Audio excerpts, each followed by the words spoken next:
नेनिल art of teaching या चॅनलवरती आपल्या सर्वांचं स्वागत आहे. विद्यार्थी मित्रांनो, ज्या विद्यार्थ्यांनी बीएड ला रजिस्ट्रेशन केलेलं आहे आणि आता ऑप्शन फॉर्म आजपासून सुरू झालेला आहे. विद्यार्थी मित्रांनो, आजपासून ऑप्शन फॉर्म सुरू झाले आणि शेवटची तारीख आहे 18 तारीख आहे. या 3 दिवसामध्ये आपल्याला काय करायचं आहे हे तुम्हाला सांगतो आहे.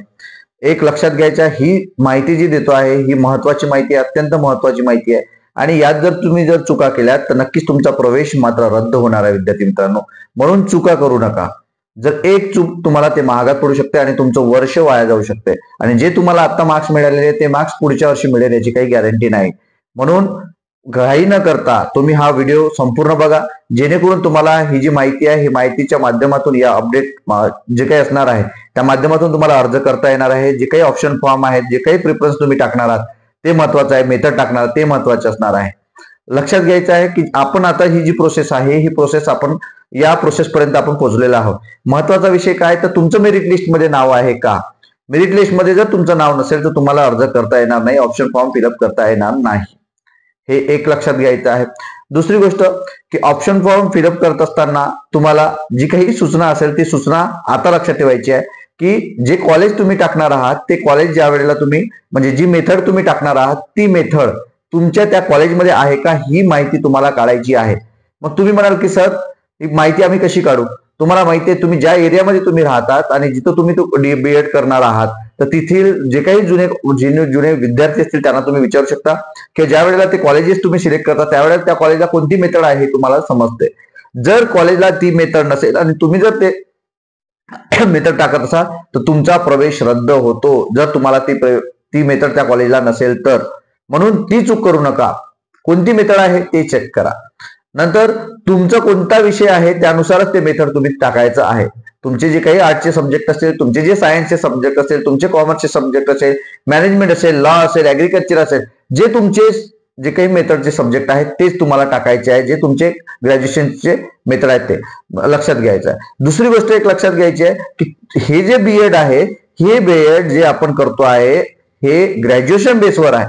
त्यामुळे पोस्ट ग्रॅज्युएशनचा विचार न करता तुम्ही ग्रॅज्युएशनला जे सब्जेक्ट होते त्याचा विचार करूनच मेथड टाकायची आहे, ती चूक करायची नाही.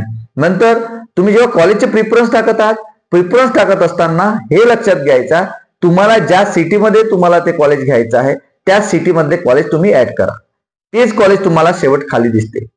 पण तुम्ही संपूर्ण महाराष्ट्रातले कॉलेज पाहत असाल तर तुम्हाला वेळ लागेल. म्हणून ज्या कॉलेजच्या भोवताल तुम्हाला जिथं आपल्याला शिकायचं आहे, जेव्हा कॉलेजमध्ये तुम्हाला शिकायचं आहे, मग नागपूर असेल, मग चंद्रपूर असेल, मग औरंगाबाद असेल की पालघर असेल, जे काही असेल ते त्या ठिकाणचे कॉलेजेस तुम्हाला पाहायचे आहेत आणि तिथे तुम्हाला ऍड करून घ्यायचे आहे. नंतर या 10 कॉलेज किंवा 20 कॉलेज तुम्हाला काढायचे असतील किंवा 20 कॉलेजचं तुम्हाला प्रिफरन्स टाकायचे असेल तर तुम्हाला त्यात पहिलं कॉलेज जे तुम्हाला पाहिजे असेल ते तुम्ही निवडू शकता. पण तुम्हाला त्या क्रमानुसार तुम्हाला ते कॉलेजचे प्रिफरन्स टाकायचे आहे. पण तुम्ही जर पहिल्या कॉलेजचं प्रिफरन्स निवडत असाल आणि ते कॉलेज जर तुम्हाला पहिल्याच राऊंड मध्ये अलॉट झालं तर सीईटी सेलच्या नियमानुसार तुम्हाला त्या कॉलेजला प्रवेश घ्यावाच लागतो.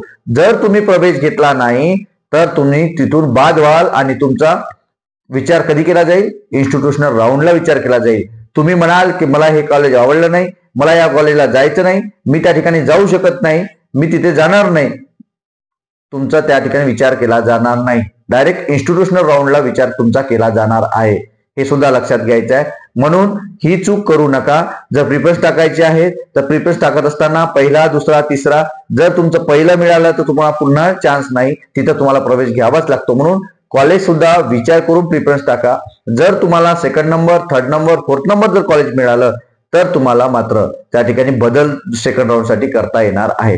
परंतु पहिल्या कॉलेजचा नंबर लागला तर तुम्हाला डायरेक्ट प्रवेश घ्यावाच लागतो, नाहीतर तुम्हाला इन्स्टिट्यूशनल राऊंड मधून जावं लागतं.